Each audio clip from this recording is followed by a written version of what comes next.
Maka Indonesia mengambil suatu kebijaksanaan untuk meminjamkan beras yang dalam soal ini menjadi stok nasional tersebut kepada negara-negara yang membutuhkan untuk nanti dikembalikan dalam wujud beras, atau memang kalau mampu dibayar dengan harga di pasaran. Ini berarti pada saat daripada negara tersebut memperoleh beras, memang tidak perlu mengeluarkan uang untuk membayar. Masih menunggu kalau bisa panen baik, nanti kembalikan. Kalau hasilnya daripada pertanian tidak begitu besar dan mempunyai kemampuan, dibayar dengan mata uang yang ditentukan. Di antara lain yang telah menikmati ini, satu Vietnam, kemudian Filipina, Tanzania, dan kemarin juga telah menyampaikan Senegal. Kemarin telah segera akan mengajukan, karena juga sangat perlu tim untuk menjajaki kemungkinan menggunakan bantuan daripada Indonesia yang berwujud beras daripada stok nasionalnya itu.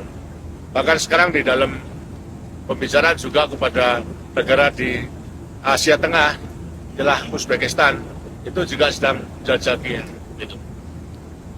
Dan ini berarti merupakan salah satu kerjasama pangan, food security, yang perlu kita berikan pada negara-negara selatan itu. Dan ternyata memang besar sekali manfaatnya, dan semua menyampaikan ucapan terima kasih. Dan kemungkinan dengan jalan ini, bagi Indonesia, stok nasionalnya tidak berubah, hanya penempatannya aja yang benar berubah. Yang tadinya di Indonesia, sekarang kita titipkan di negara-negara lain. Sedangkan dengan titipan itu bagi negara yang dititipi, akan besar sekali manfaatnya, karena bisa mengatasi kebutuhan kekurangan pangan pada saat itu. Ini mengenai soal pangan, kemudian keluarga berencana juga demikian, supaya berjalan dengan baik. Lantas mengenai pengelolaan pinjaman, karena banyak negara dulu banyak kesulitan mengenai soal pinjaman. Indonesia dilihat daripada satu negara yang pinjamannya juga besar, kok bisa mengelola pinjaman itu dengan baik, artinya bisa memenuhi kewajibannya untuk membayar baik pokoknya maupun juga utangnya. Nah, ini bagaimana? Pengalaman inilah yang kita tawarkan pada negara-negara yang memang kesulitan mengenai soal pengelolaan daripada pinjamannya tersebut. Di antara 103 negara yang sekarang sudah dari 108 negara anggota non-blok, kurang lebih 50 negara yang betul-betul kesulitan mengenai soal pinjaman. Di antara 50 itu adalah 18 negara yang betul-betul tidak mampu dan mungkin mampu untuk membayar kembali daripada pinjamannya itu. Inilah Indonesia berjuang mendekati kepada negara-negara yang memberi pinjaman maupun juga lembaga-lembaga dunia yang memberikan pinjaman. Karena pinjaman daripada negara-negara berkembang itu ada 3 macam. Pertama kali adalah bilateral, artinya pinjaman yang diberikan oleh negara itu kepada negara selatan, tapi juga pinjaman komersial, ialah dari bank dipinjamkan kepada negara itu. Dan ketiga adalah pinjaman multilateral yang diberikan oleh lembaga-lembaga keuangan dunia, umpamanya Bank Dunia, lantas IDB, kemudian lantas Bank Afrika dan sebagainya. Indonesia telah mengambil satu kebijaksanaan, baik saya sendiri maupun saya menunjuk beberapa mantan menteri yang saya tugaskan untuk bersama-sama. Pertama, untuk memikirkan bersama-sama dengan ahli-ahli dunia ini, bagaimana caranya untuk dapat mengatasi utang.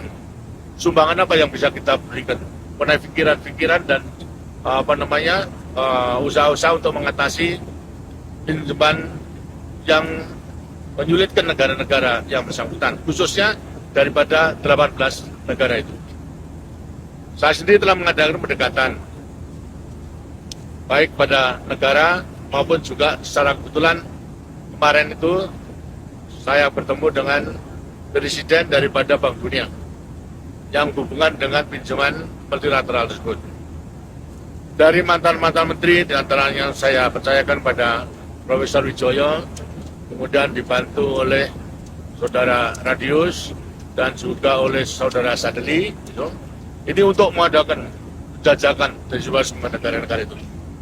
Dan kemarin terakhir saya sendiri, karena masih ada kesulitan terutama daripada Bank Dunia, karena Bank Dunia itu adalah dananya diperoleh daripada donor, sehingga tidak mungkin untuk memberi kebijaksanaan keringanan-keringanan itu. Walaupun sekarang telah mengambil langkah-langkah untuk meringankan, tapi masih belum merupakan bantuan dalam mengatasi masalah pinjaman tersebut.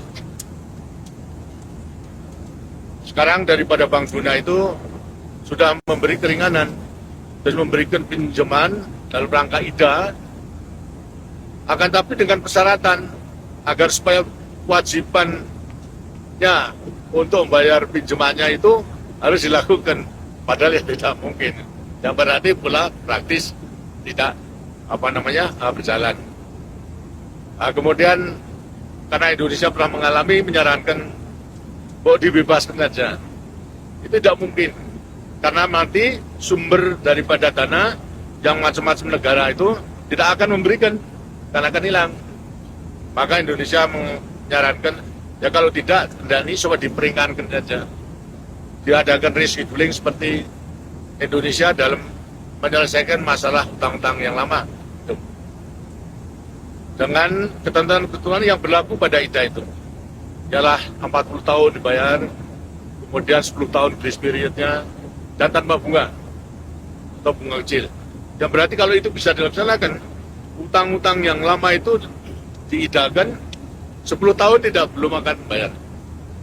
Lantas sisanya perhitungan semuanya yang akan disetujui dicicil selama 40 tahun. Ya, tapi di sampingnya itu kemudian ada pinjaman baru yang lunak, yang berarti pula bahwasanya tidak perlu atau belum perlu memikul beban daripada utang 10 tahun dari periode, tapi sudah ada pinjaman yang baru, berarti bisa melaksanakan daripada pembangunan. Ini yang diperjuangkan oleh Indonesia, termasuk pula di dalam menghadiri konferensi atau KTT G7 di Tokyo. Semuanya saya kemukakan melewati ketua daripada G7 maupun khusus kepada Presiden Clinton pada waktu itu. Setelah saya uraikan keseluruhannya secara spontan, Presiden Clinton segera akan mengadakan perubahan kebijaksanaan untuk meringankan negara-negara di Afrika, terutama sebelah selatan daripada Sahara itu. Nah, itulah antara lain kita gunakan momentum itu untuk mengadakan pendekatan-pendekatan itu. Tindak selanjutnya, setelah ahli-ahli itu berkumpul, dan kita pula juga menghadiri konferensi negara-negara Afrika di Tokyo, maka langkah yang kita ambil adalah kita akan mengundang 18 negara ke Indonesia. Kemudian akan kita brief caranya untuk mengatasi soal pinjaman tersebut, terutama pengalaman Indonesia di dalam mencari keringanan beban daripada pembayaran utang, khususnya mengenai utang pada waktu Orde Lama.